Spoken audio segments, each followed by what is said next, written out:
नमस्कार, दिन भर की बड़ी खबरों में आपका स्वागत है। मैं हूं परवीन शेख। आज इस बुलेटिन में बात होगी कर्नाटक में कांग्रेस के ताबड़तोड़ प्रचार की, कपिल सिब्बल के निशाने पर आए चुनाव आयोग की, बात करेंगे पहलवानों के समर्थन में किसानों के हल्लाबोल की, मणिपुर को लेकर विपक्ष के निशाने पर आई मोदी सरकार की, साथ ही जानेंगे कब शरद पवार और नीतीश करने वाले हैं मुलाकात। और बुलेटिन के आखिर में बात होगी निचली अदालतों के जजों पर सुप्रीम कोर्ट की टिप्पणी की। इसके साथ ही और भी कई बड़ी खबरों से आपको करवाएंगे रूबरू, लेकिन तमाम बड़ी खबरों से पहले एक नजर सुर्खियों पर। गुजरात में 5 साल के अंदर 40,000 से ज्यादा महिलाएं हुई लापता। एनसीआरबी के आंकड़ों से हुआ बड़ा खुलासा। बीजेपी सरकार में मचा हड़कंप। कर्नाटक में छत्तीसगढ़ के सीएम भूपेश बघेल ने बीजेपी पर साधा निशाना। बोले पीएम मोदी बन गए हैं प्रचार मंत्री, हिमंता शर्मा से ज्यादा लालची आदमी कोई नहीं। फिल्म केरल स्टोरी तमिलनाडु के मल्टीप्लेक्स में नहीं दिखाई जाएगी। कानून व्यवस्था को देखते हुए मल्टीप्लेक्स संगठनों ने लिया फैसला। रेलवे को डिजिटल करने की तैयारी, जल्द बंद हो जाएगा कागज वाला टिकट।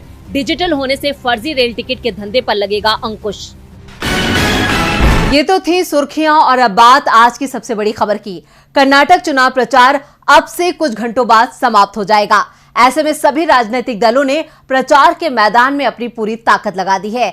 आज सबसे ज्यादा रैलियां राहुल और प्रियंका गांधी ने की हैं, तो वहीं बीजेपी की तरफ से पीएम मोदी और अमित शाह मैदान में डटे रहे।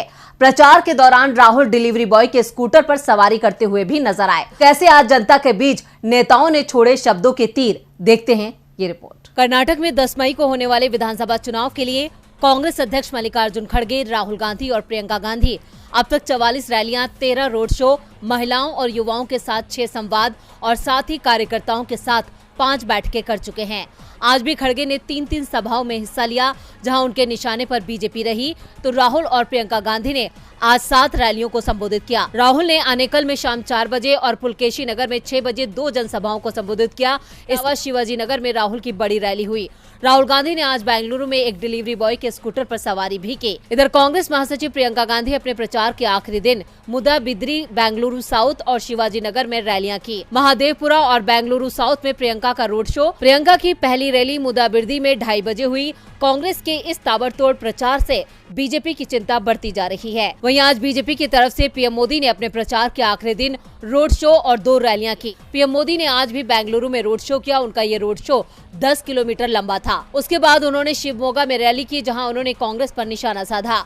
पीएम मोदी ने कहा कि कांग्रेस ने झूठ का इकोसिस्टम बनाया हुआ है। वहीं कर्नाटक के बेलगांव में रोड शो करके अमित शाह ने बीजेपी के लिए वोट मांगे। इधर वीरशैव लिंगायत फोरम ने एक आधिकारिक पत्र जारी कर कांग्रेस के समर्थन का ऐलान कर दिया है। फोरम ने लिंगायत समाज के लोगों से अपील की है कि वो आगामी चुनाव में कांग्रेस को वोट करें। लिंगायत समाज के इस ऐलान से राज्य में बीजेपी की मुश्किलें बढ़ गई हैं। कर्नाटक में कांग्रेस की मजबूती से फिलहाल बीजेपी बैकफुट पर है, तो इधर कपिल सिब्बल के सवालों से ईसी भी बैकफुट पर है।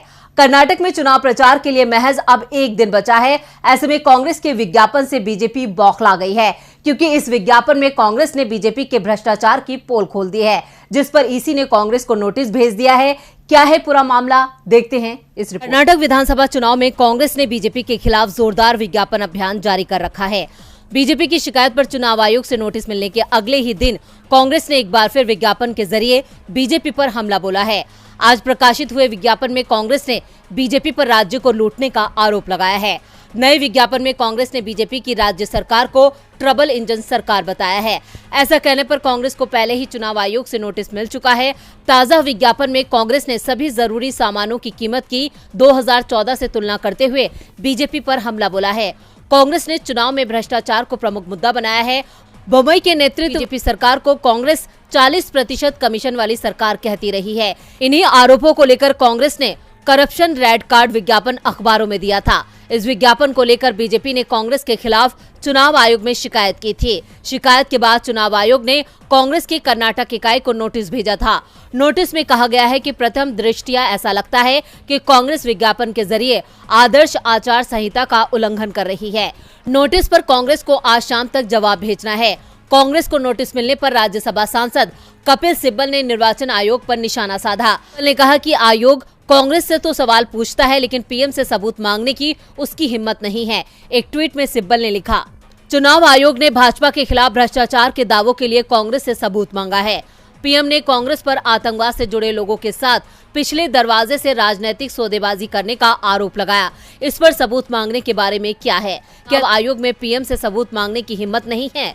कपिल सिब्बल के इन सवालों पर ईसी क्या जवाब देता है, ये देखना होगा। लेकिन कांग्रेस कर्नाटक में बीजेपी के खिलाफ जोरदार प्रचार कर रही है, जिससे बीजेपी बैकफुट पर है।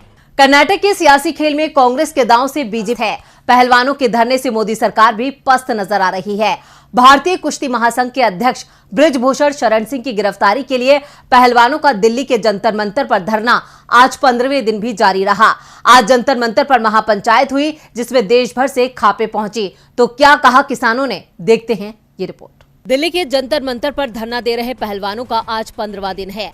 पहलवानों के लिए आज दिन काफी अहम था। अपनी मांगों को लेकर धरना दे रहे पहलवानों को आज देश भर की खाप पंचायतों के प्रतिनिधि और प्रधान का भी समर्थन हासिल हो गया, जिसके लिए हरियाणा, पंजाब, उत्तर प्रदेश सहित राजस्थान के किसानों और खाप संगठनों के बीच पिछले कई दिनों से बैठकें चल रही थी। वहीं किसान नेता राकेश टिकैत भी पहलवानों के समर्थन में धरना स्थल पर पहुंचे और मोदी सरकार को घेरते हुए जमकर निशाना साधा। उन्होंने कहा, हमारा पहलवानों को पूरा समर्थन है। आज पहलवानों से मिलकर आगे की कार्रवाई पर चर्चा करेंगे।